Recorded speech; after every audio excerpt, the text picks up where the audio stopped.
we are going to learn about the God's will concerning the healing. Amen.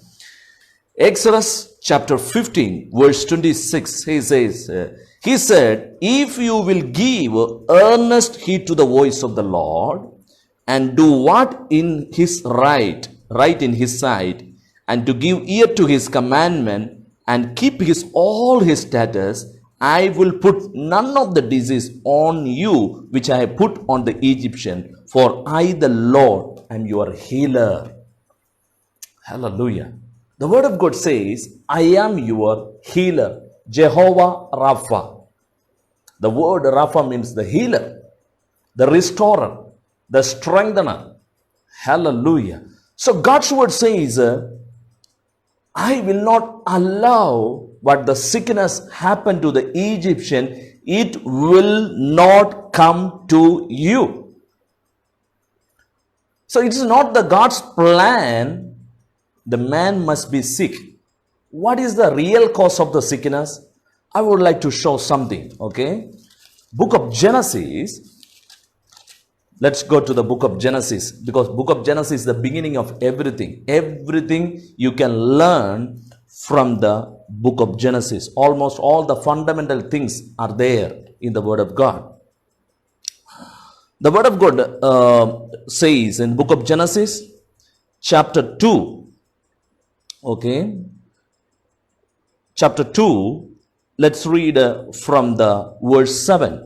Word of God says, the Lord God formed man out of dust from the ground and breathed into his nostrils the breath of life, and man became a living being.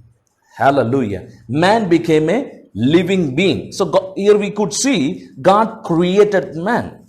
Let's see in the book of Genesis chapter 1 verse 26, the very powerful word here. It says, the God said, let us make man in our own image, according to our likeness. Let them rule over the fish of the sea, birds of the sky, over the cattle, over all the earth, over every creeping things that creeps on the earth. Wonderful. Hallelujah. God said, let us make man in our image, according to our likeness. For what? Let them rule over everything. So God made man to be as a dominion force over the world. Not to be dominated by everything, but to be domained by everything. Hallelujah. To be dominion over everything of this world. So God's original plan concerning the human being, they must rule and reign in this world. That's what the word of God says. Hallelujah. And verse 28 says, God blessed them, and God said to them, be fruitful, multiply, fill the earth, and subdue it, rule over the fish of the sea, over the birds of the sky, over every living thing that moves on the earth. So what is the divine plan concerning the human being? Number one thing, they must reign in life in this world. They should not be moved by any circumstances of this world. Hallelujah. Say with me, I am appointed to rule over everything. Nothing should not rule over my life. Amen. So that is the God's divine plan. God made him in God's own image. God made man in his image and his likeness. The very important thing, what is the image and likeness of God? He is a spirit. God is a spirit. Hallelujah. God is a spirit. God created you in his image.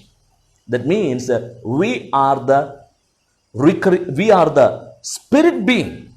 Hallelujah. The real you is a spirit being God made in his image and in his likeness. Amen. Okay. Now, it's very, very important. Word of God says, chapter 2, verse 7 says, right, the Lord God formed man of the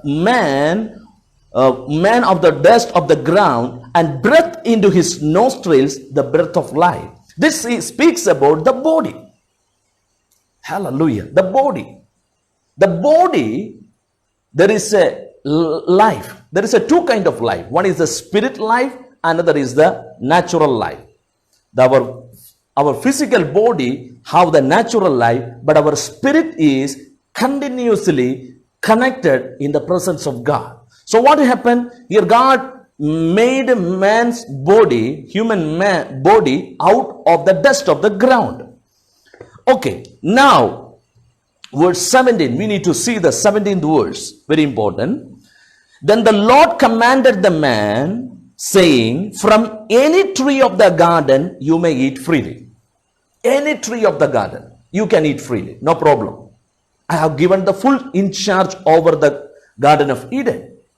But it says, but from the tree of the knowledge of good and evil you shall not eat. Hallelujah. God is giving specifically, is instructing them, you can eat from every tree, but from one tree you shall not eat. For in that day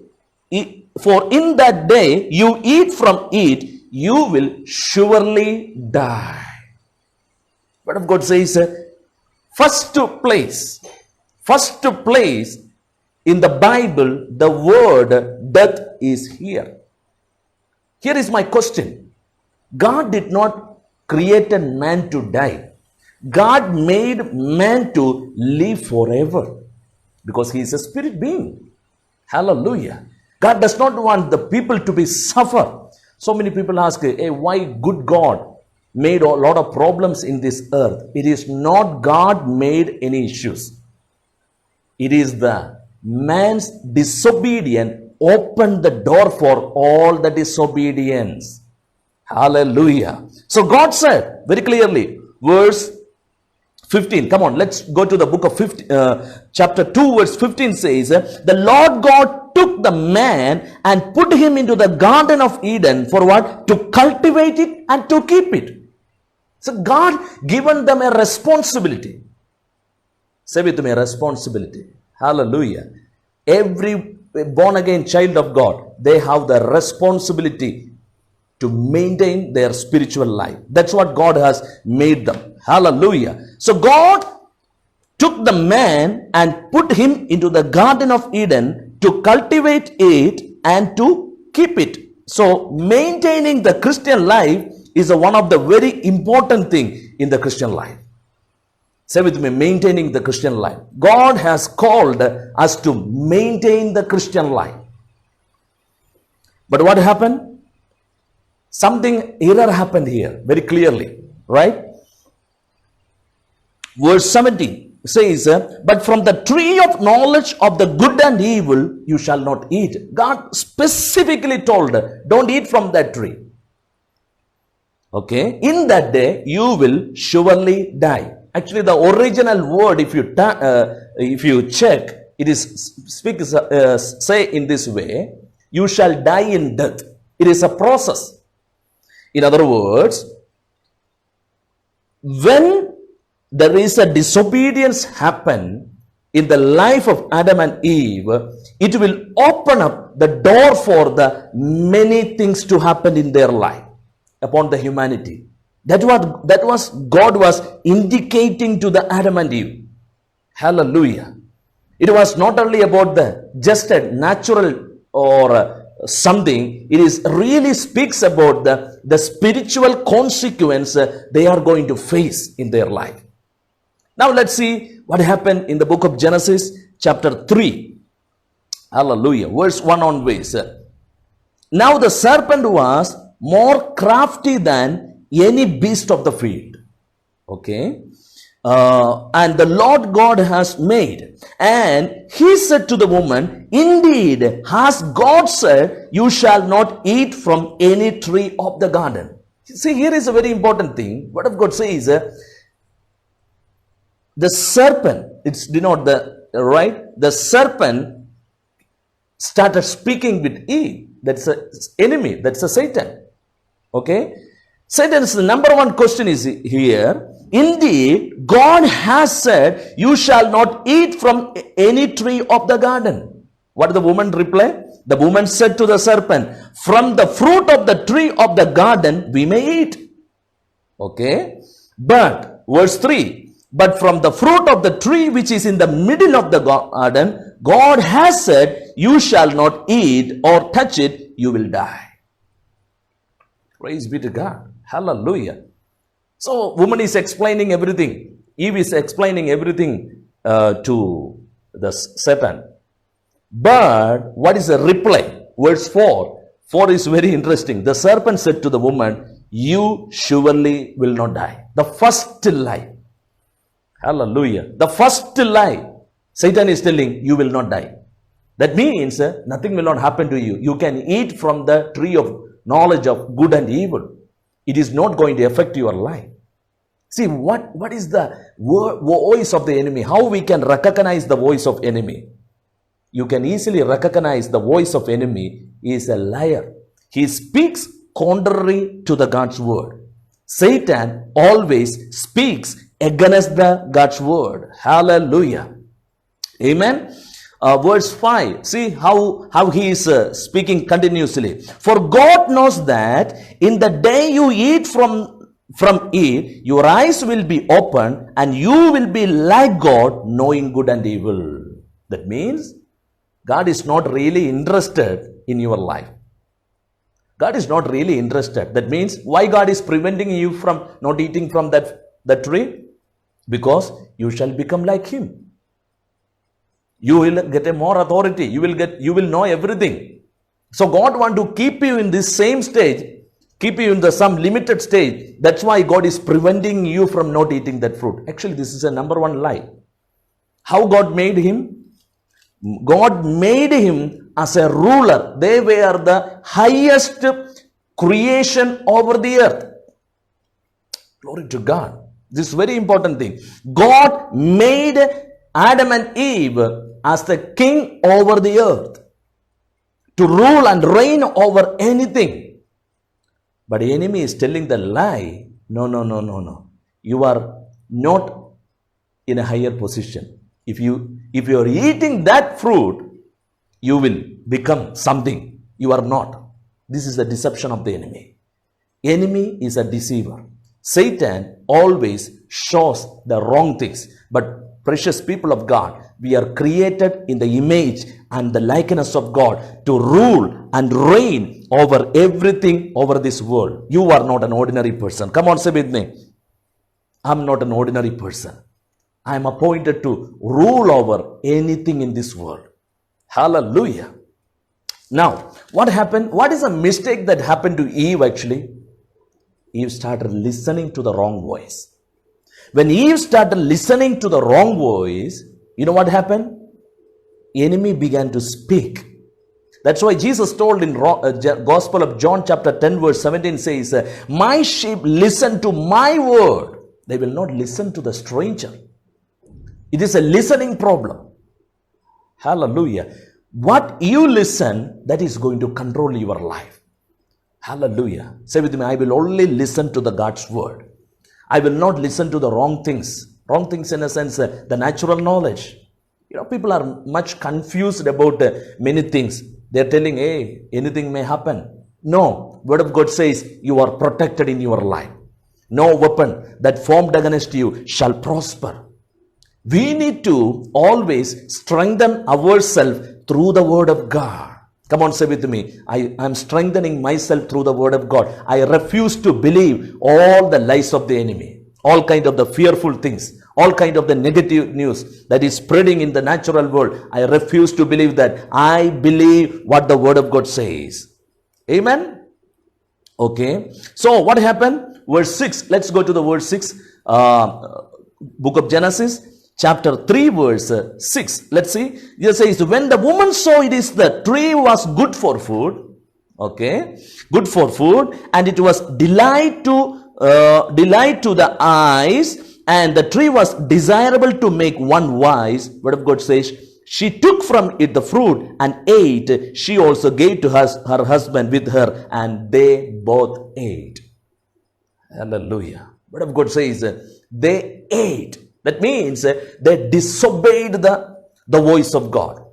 In a real way, if I say, this is the high treason. That means they just not just disobeyed God's voice, they just come out from the God's divine authority and come under the authority of the enemy. In the realm of the spirit, they became sinners.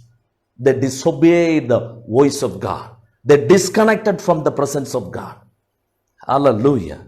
And the word of God says, verse 7, book of Genesis chapter 3 verse 7 says that their eyes both were open. Open for what?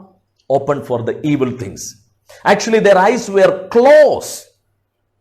They were in the perfect harmony with God. They were in the perfect holiness.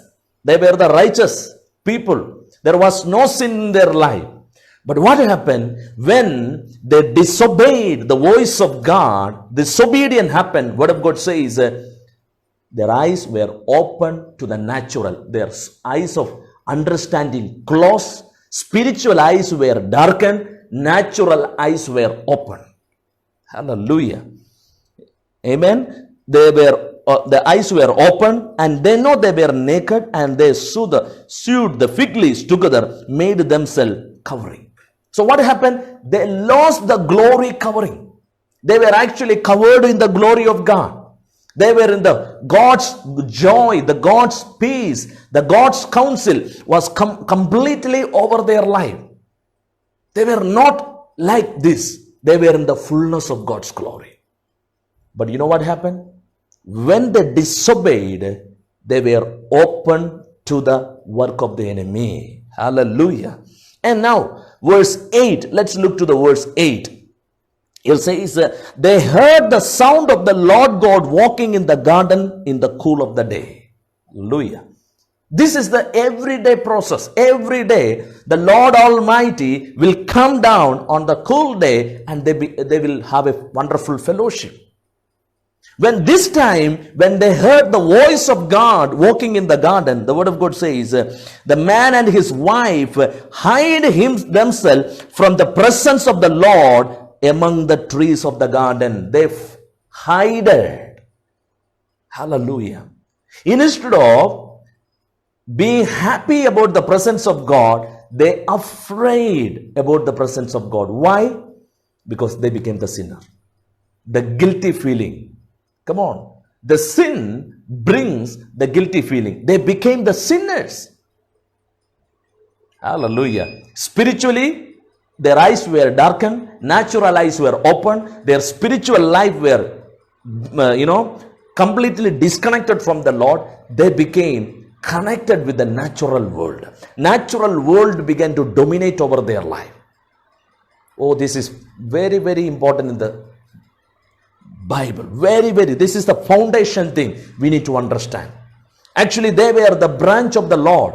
God was functioning through them in the natural world. But when they disobeyed the voice of God, precious people of God, what happened?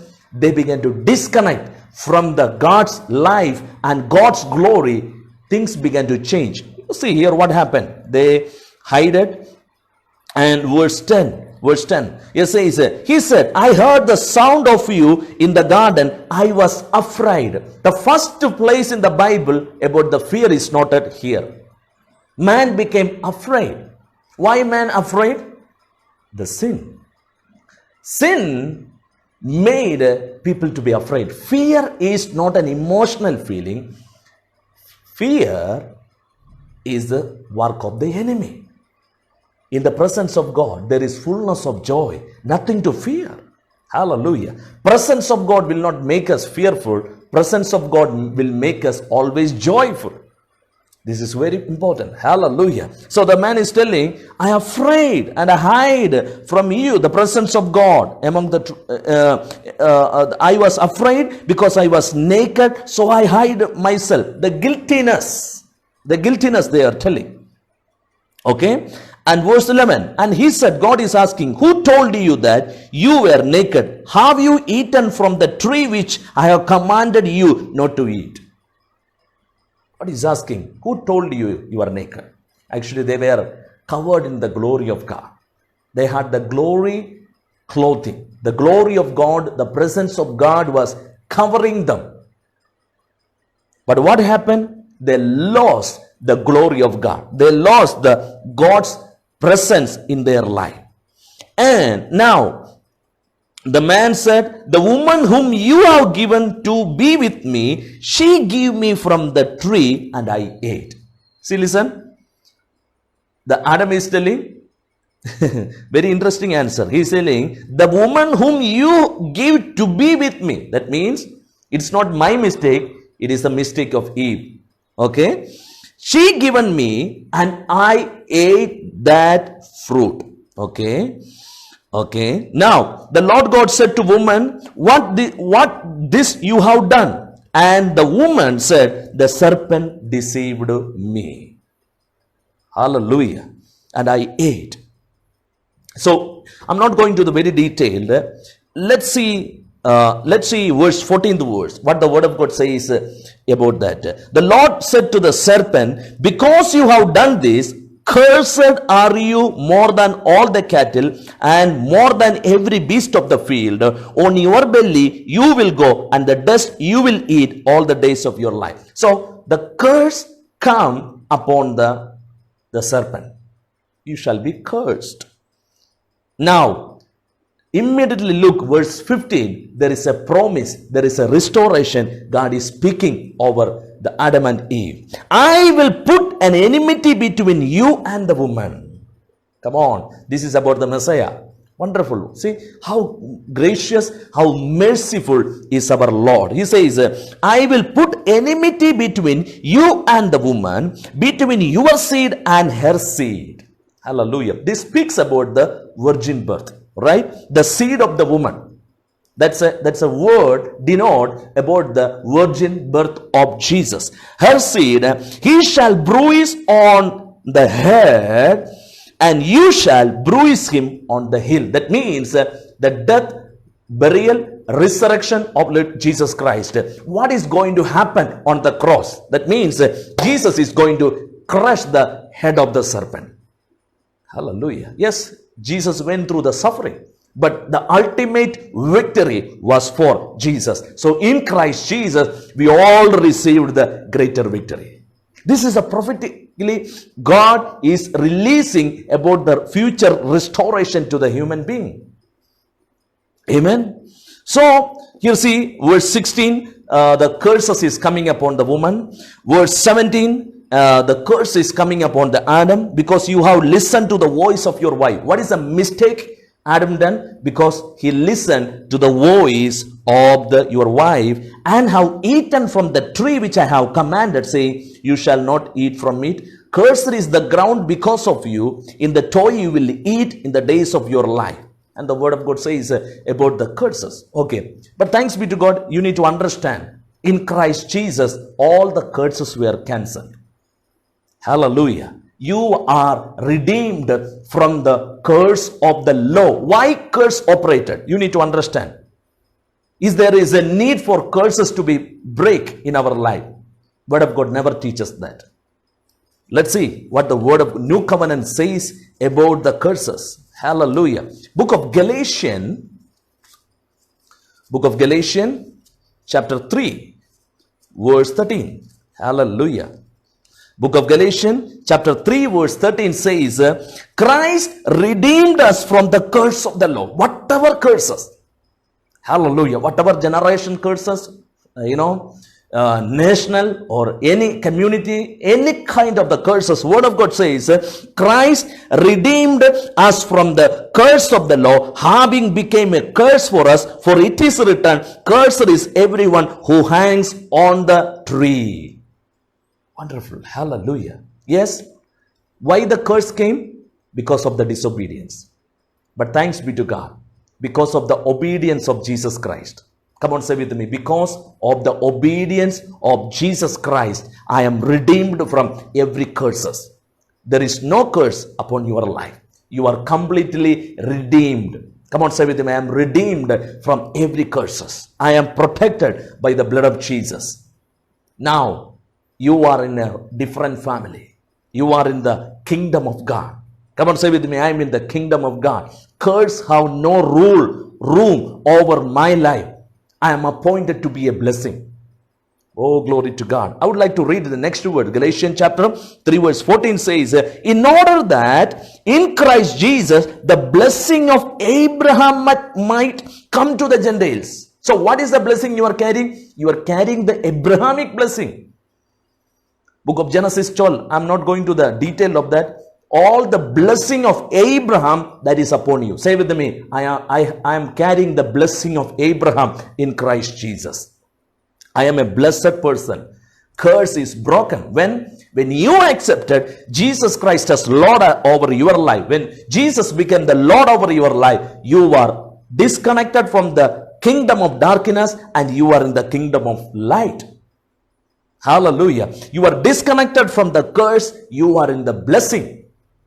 Hallelujah. I would like to show that verse. Book of Colossians chapter 1 verse 13. It says, for he has rescued us from the domain of the darkness. What the darkness denotes?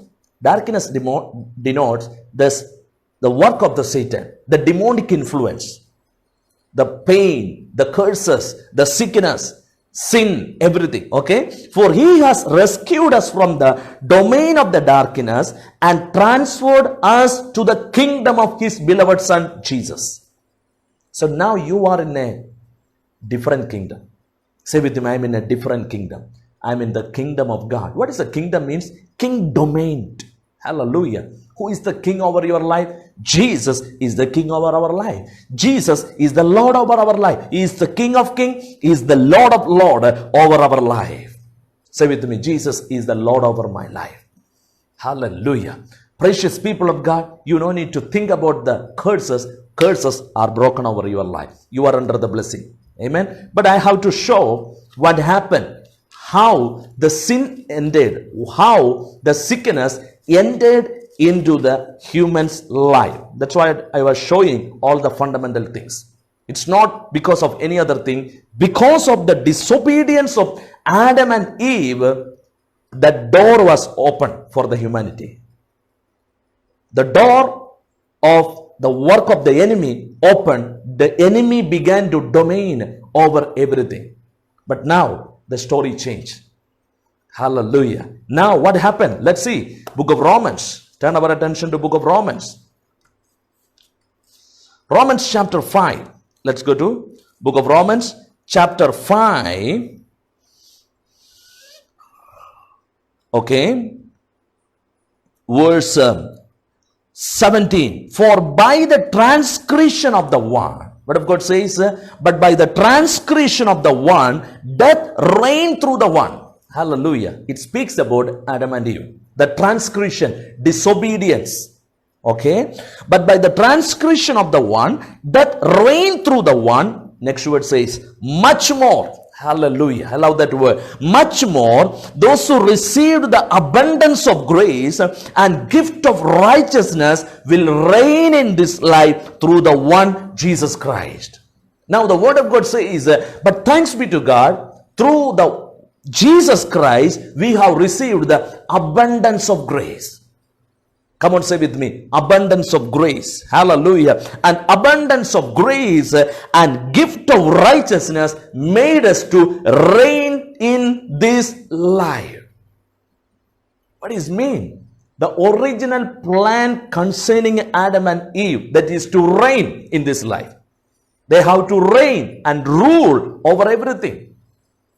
I'm telling to you, in Christ Jesus, we are appointed to rule and reign over everything in this world. Reign over the sickness. Rule over the demonic powers of this world. You are authorized by God to live in the grace of God through the gift of righteousness.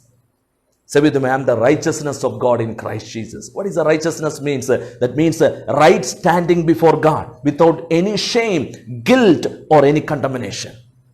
Right? Adam and Eve violated the God's word. They became guilty. They are afraid about the presence of God. They cannot face the presence of God. They were afraid. But thanks be to God, when Jesus died on the cross, precious people of God, you know what happened? All the shame, guilt, pain, Jesus took on himself. That's why 2 Corinthians chapter 5 verse 21 says, he who no knew sin became sin so that through him we might become the righteousness of God in Christ Jesus. He received all our sin, sickness, curses, all our pain on the cross. A divine exchange happened on the cross. Say with me, divine exchange. Glory to God. Divine exchange. Jesus took all our pain. Jesus took all our curses for once and forever. Now, through Christ Jesus, precious people of God, we are reigning in life. Why? We are the righteousness of God in Christ Jesus. Say with me, I am the righteousness of God in Christ Jesus. Righteous people are the blessed people. If you have Jesus in your life, if Jesus is the Lord over your life, I'm telling to you, you are reigning in this life, reigning over the sickness, reigning over the every works of the enemy. That's why the word of God says, you will reign in the grace of God.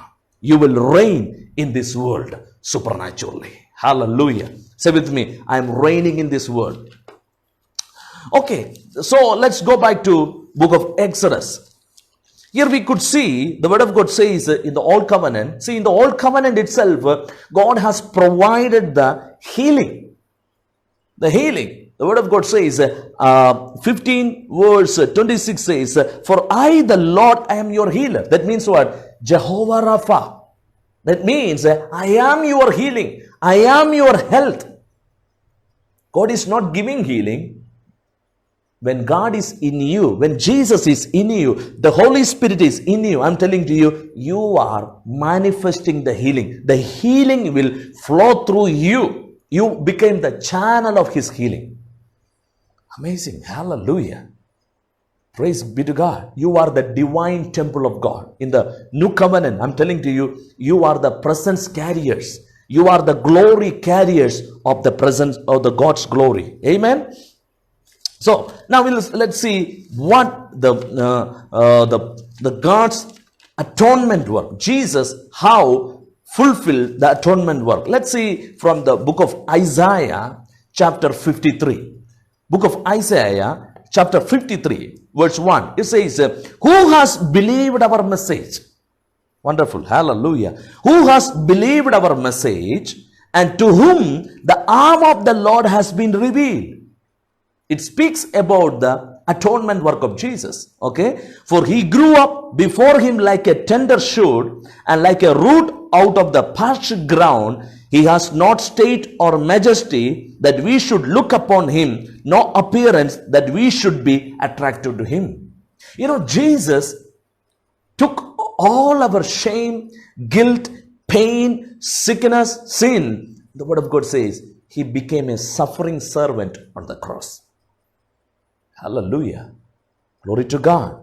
Verse 3. Look to the verse 3. It says, he was despised and forsaken of men. He was rejected, despised of men. A man of sorrows, acquainted with the grief, and like one from the men hided their face.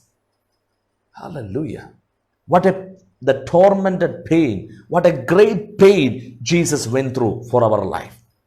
Precious people of God, that is beyond our imagination. What Jesus has paid, it is not just a payment, it is an overpayment. Amen. The Holy One of God, the Holy Son of God, came into this earth and lived among us, lived a holy life, and he became a sin on the cross of Calvary. That's why the word of God says he was despised, and we did not esteem him. Verse 4, let's look to the verse 4. 53 verse 4 says, surely our griefs he himself bore. Word of God says what? He took all our griefs on the cross. Amen. You no need to be gone through all this situation. Word of God says, our sorrows he carried away. What is a real sorrow? I would like to explain in the coming days the original text, what it says about that. Amen. He carried away all our sorrows, and yet we ourselves esteemed him stricken, smitten of God, and afflicted. All the pain, all the, the suffering, why Jesus went through. People of God, it is for our well-being. He paid the greatest price. He paid the greatest payment for our life. Amen.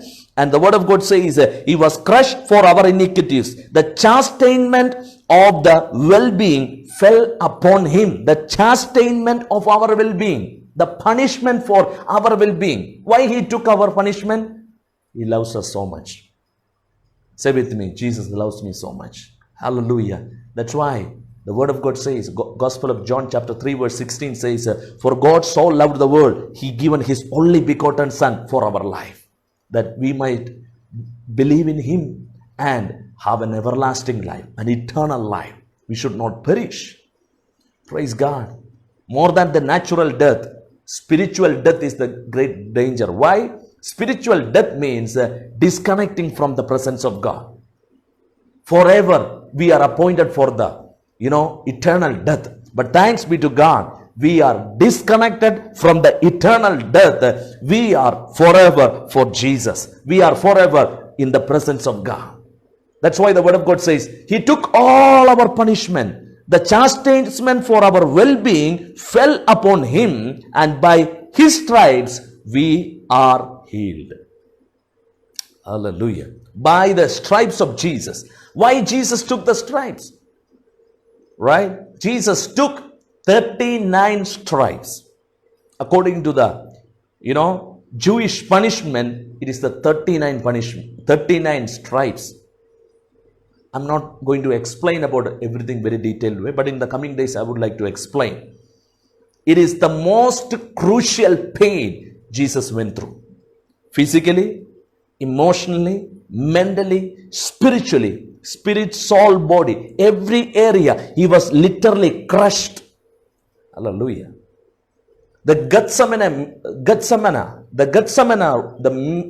place, there is a place of oil pressing, the olive fruits being pressed, and the oil was being made. Actually, exactly that is the process Jesus went through. He was crushed by all our pain. He took all our pain. He took all our curses, and he was literally crushed in every area, in spirit, soul, and body. Precious people of God, that's why the word of God says, by his stripes we were healed. Hallelujah. The healing is the God's will for you. God has already provided the healing, the perfect healing on Jesus. What the word of God says. Let's go to 1 Peter. Come on. Hallelujah. 1 Peter chapter 2 verse 24. 1 Peter chapter 2 verse 24. And he himself bore our sins on his body on the cross. He himself bore our sins on his body on the cross. The word of God says, so that we might die to sin. What is the number one purpose? We might die to sin and to live to righteousness. We might die to sin and live to righteousness. Next word, very powerful. For by his wounds you were healed. Precious people of God, very important thing. You need to know healing is the God's will. Hallelujah. Salvation is the will of God for every human being, right? Everybody believe that. There is no issue in that. He is our Savior. I'm telling to you, healing is provided in the salvation. The word salvation, it is a complete word. It includes healing also. Praise be to God. Jesus paid for our healing also. Salvation, it's a complete gift. Hallelujah. So, precious people of God, we need to believe the God's divine plan concerning our healing. Health is the God's will for us. That's why 3 John verse 2 says, right? Beloved, I pray that you may prosper in all things as your soul prosper and be in good health. So being in the good health, it is the God's divine purpose for you. Say with me, healing is the God's will. I'm healed by the stripes of Jesus. In the coming days, I would like to teach about how to walk in the divine healing, how to receive the healing. Amen. So, I would like to give you an opportunity. If anyone, those who are watching, not yet accepted Jesus Christ as Lord and Savior over your life, open up your heart, believe this prayer and pray with me. Jesus, I believe you died for me, you washed away all my sin. I accept you as my Lord and my Savior in Jesus' name. Amen and amen. If you prayed this prayer, you're saved. Hallelujah. I would like to pray for each and everybody. Receive the healing right now. Father, I pray over each and every precious one, those who are watching. In the name of Jesus, I pray the power of the Holy Spirit. I release the healing power of the Holy Spirit upon each and everyone in the name of Jesus. Whatever may be their physical problem, whatever may be the issues they're going in their life, in the name of Jesus, by the stripes of Jesus, you are healed. Every kind of the arthritis problem, every kind of the bone issues, headache, in the name of Jesus, migraine, in the name of Jesus, respiratory issues, heart issues, liver issues, be healed in the name of Jesus. Thank God for the healing power of the Holy Spirit. Jehovah Rapha, hallelujah. I am thy healer. Thank you, Lord. The healer is within us. Thank you, Lord, for the divine healing and the restoration in their physical body. Their minds are healed by the power of the Holy Spirit. Thank you, Lord, for the restoration. Thank you, Lord, for the divine help of the Holy Spirit upon all these precious people of God. I bless in Jesus' mighty name. Amen and amen. So God bless you.